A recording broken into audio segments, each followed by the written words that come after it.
Hi, welcome to eat pray love and tarot. 2025 में आपके life का ओवरऑल एनर्जी कैसा रहेगा? फर्स्ट 3 मंथ्स जनवरी फरवरी मार्च द जजमेंट ज्योति आई है। सो इन फर्स्ट 3 मंथ्स में आपको कोई मेजर डिसीजन लेना पड़ सकता है। इनिशियली आपको लगेगा कि आप क्रॉस रोड्स पे आ गए हो, ब्लॉकेज एकदम ब्लॉक्ड हो, ना आगे बढ़ पा रहे हो ना पीछे जा पा रहे हो, कुछ समझ में नहीं आ रहा है। बट इसी बीच आपको एक सही डिसीजन लेना पड़ेगा। रादर जैसा ही डिसीजन आप लोगे उस पर बाकी के आपके ईयर और लाइफ निर्भर होगी। और आप सही डिसीजन ले पाओगे अगर आप खुद के साथ ऑनेस्ट रहे तो। खुद से झूठ मत बोलना, खुद को कोई इल्यूशन में मत रखना, खुद को धोखा मत देना। सो अगर आप खुद के साथ ऑनेस्ट रहोगे तो आप सही डिसीजन ले पाओगे, सही चॉइस कर पाओगे और ये जो क्रॉस रोड वाला सिचुएशन है यहाँ से निकल पाओगे। सही डिसीजन, सही जजमेंट आपके फेवर में जाएगा। हाउएवर अप्रैल मई जून में मून चंद्र का कार्ड है। आपको ऐसा लग सकता है कि आपने जो डिसीजन ये पहले 3 महीने में लिया है वो शायद गलत है, क्योंकि कुछ अच्छा नहीं हो रहा है आपके साथ, कोई पॉजिटिव रिएक्शन नहीं मिल रहा है, कोई पॉजिटिव आउटकम नहीं हो रहा है। आपको लगेगा कि शायद आपने गलत डिसीजन ले लिया है, तो आप थोड़ा एंजाइटी या स्ट्रेस में जा सकते हो। बट ये एक इल्यूशन है, आपने सही डिसीजन लिया है। ये मून है ना, मून की एनर्जी इल्यूशन क्रिएट करती है। तो जो भी आपको लगेगा, आप जो देखोगे आपके आंखों के सामने जो होगा वो वैसा होगा नहीं जो एक्चुअल में है। तो अगर आपको लगे कि कुछ भी आपके फेवर में काम नहीं कर रहा है तो ये इल्यूशन है।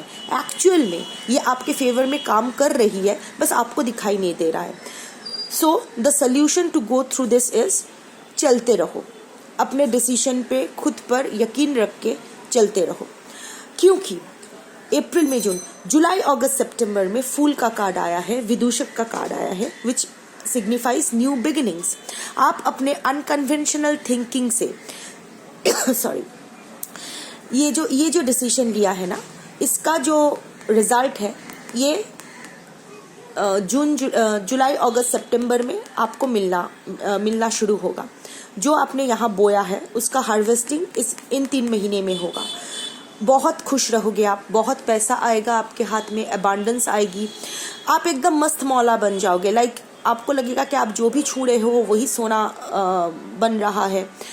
आप पावरफुल लोगों के साथ आपका कम्युनिकेशन होगा, नेटवर्किंग बढ़ेगी, आप खुद बहुत पावरफुल फील करोगे, सोसाइटी में शायद आपकी एक रुतबा बनेगी।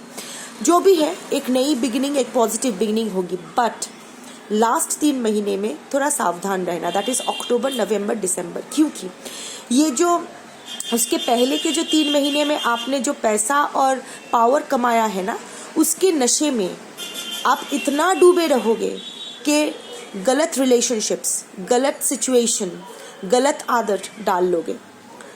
तो थोड़ा कंट्रोल रखना है कि आप क्या हो, आप क्या चाहते हो, क्या नहीं चाहते हो। खुद को ग्राउंडेड रखना, खुद को बैलेंस रखना इन लास्ट 3 महीने में बहुत इम्पोर्टेंट है। क्योंकि यहाँ जो ये सब प्रोबेबिलिटीज़, पॉसिबिलिटीज़ है, इसीलिए आपको पहले से बताया जा रहा है ताकि आप सचेतन रहो, आप सतर्क रहो, अपनी एनर्जी पे काम करो।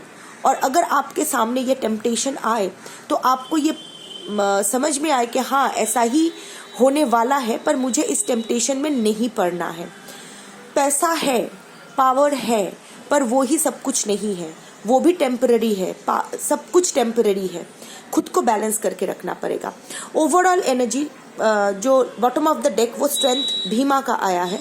ओवरऑल जो एनर्जी आपका रहेगा वो स्ट्रेंथ का रहेगा। इनर स्ट्रेंथ, करेज, पेशेंस, परसिस्टेंस।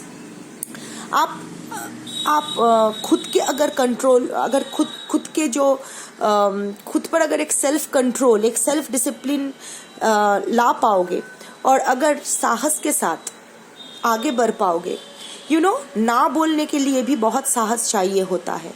सो यहाँ स्पेशली इस फेज में आपको बहुत बार ना बोलना पड़ेगा। तो उस ना बोलने के लिए भी साहस की ज़रूरत होती है।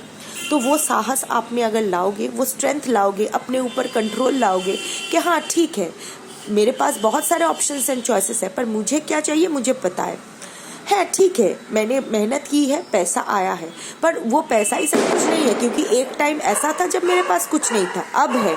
तो जब कुछ नहीं था तो भी ज़्यादा परेशान नहीं होना था, तो अब जब है उसको लेके ज़्यादा जंपिंग पंपिंग भी नहीं करना है।